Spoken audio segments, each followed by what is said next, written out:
Hi everyone. Good morning, good afternoon, and good evening. Wherever you are watching this program. My name is Dr. Aviz Abolade. Welcome to my channel. In case of does not understand Yoruba language very well, what I would like to share with you people today is how to treat hernia. How to treat hernia. If you are watching this program for the first time, please and please don't forget to subscribe to this channel. Help me share this program. Drop your comments and like it.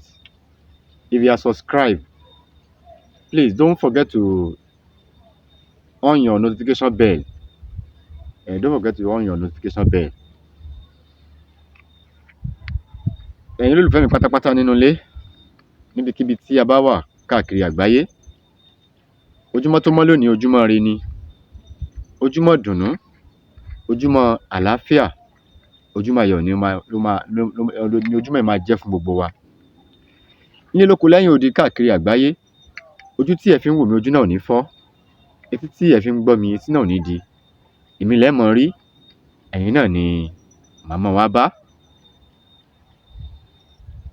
Ọlọ́run ní gbójú ríran lọ́wọ́ wa. Ọlọ́run á fún wa ní ìṣẹ́gun ọ̀tá lọ́kùnrin. Ọlọ́run á fún wa ní ìṣẹ́gun ọ̀tá lóbìnrin. Ṣé ẹ ti wá nǹkan fìdílé? Ṣé ẹ ti fìdílé nǹkan? Eléyìí tí mo mú wá fún wa lónìí yìí, àrà ọ̀tọ̀ ni.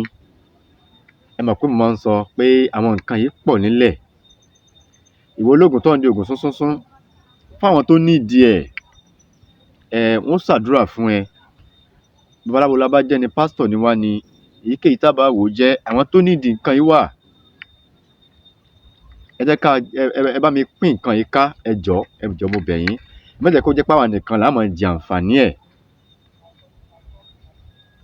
What I brought today is how to treat hernia. Yoruba call it ìpá. How to treat hernia. Go and look for this leaf. You see this leaf? Yoruba call it ewé ògìrìsákọ́. Go and look for this root. The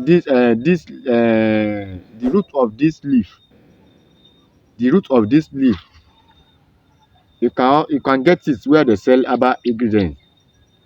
Egbò ògìrìsákọ́. Egbò ògìrìsákọ́. The root of this leaf. And this thing, we call it agba pẹlẹbẹ. Agba pẹlẹbẹ. 3 pieces of this thing. Agba pẹlẹbẹ. And teyo with potash. You can get it where they sell herbal ingredients. Agba, teyo, and ògìrìsákọ́ root. Báwo la ṣe máa ṣe? How do we do it? Báwo la ṣe máa ṣe?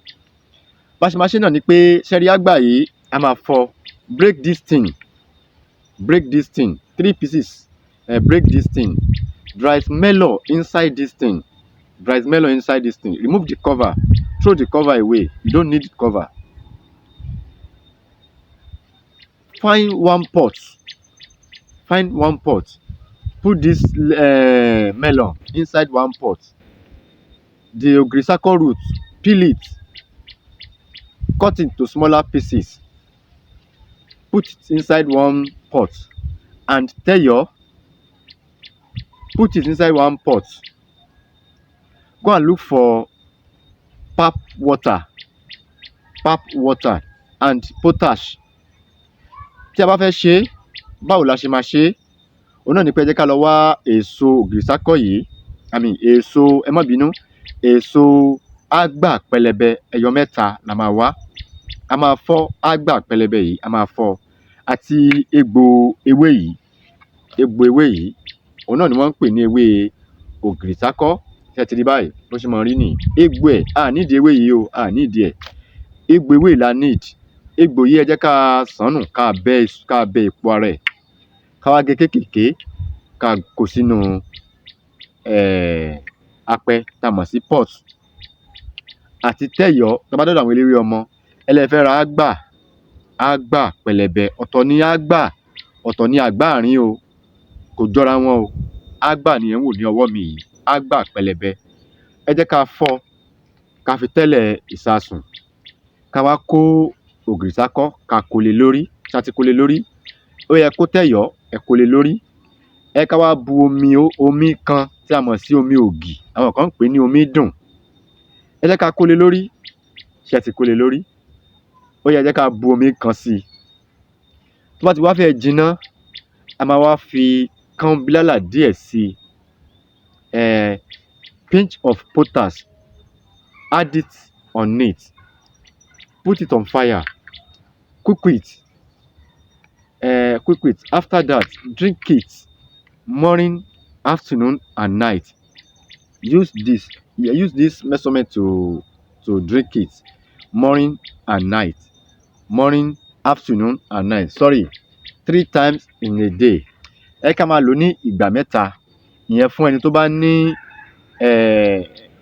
anemia, ẹni tó ní ìpákè, òun ni òògùn yìí ṣiṣẹ́ fún. Ẹ má yẹ ká fi ṣeré o. Ẹ kò need operation.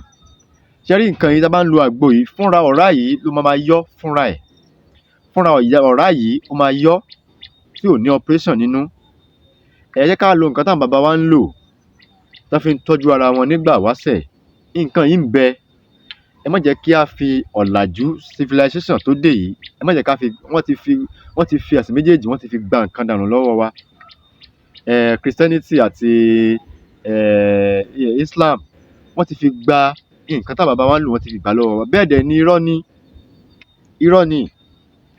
Oògùn tá ń lò lénìí, tablet tẹ́ ń lò, kò ń ṣe ewé àtegbò ni. Ọ̀pọ̀lọpọ̀ ẹlòmíràn ni wọ́n ń lo. Ẹ bá ti rí ewé ẹni tó bá ń jágbò, ó ti dẹlẹ́bọ nìyẹn lójú wọn. Àwọn náà máa ń há iná fún yàn nínú ayé. Àwọn wèrè, àwọn náà ń há iná léèyàn lọ́wọ́. Ọlọ́run ti fi certificate àlùjánnà fún àwọn yẹn. Wọ́n máa ń há iná léèyàn lọ́wọ́.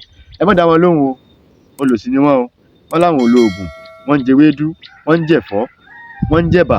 Egbòogi kan ni gàrí tí wọ́n fi ń ṣe ẹ̀gẹ́, tí wọ́n fi ń ṣe gàrí. Ẹ má yẹ kán tàn wá pa o. Ìwọ tó bá sì fi rẹ̀ lẹ̀ tó jẹ́ kán tàn ẹ́ pa, ìwọ ló nira ẹ̀. Nílé jù báyìí lọ lórí ètò yìí lónìí. Orúkọ mi ni Dr. Aviz Abolade. Tó bá dìgbà míì máa tún mi léyìí tó fẹ́ yàtọ̀ sí eléyìí wá. Thanks for watching.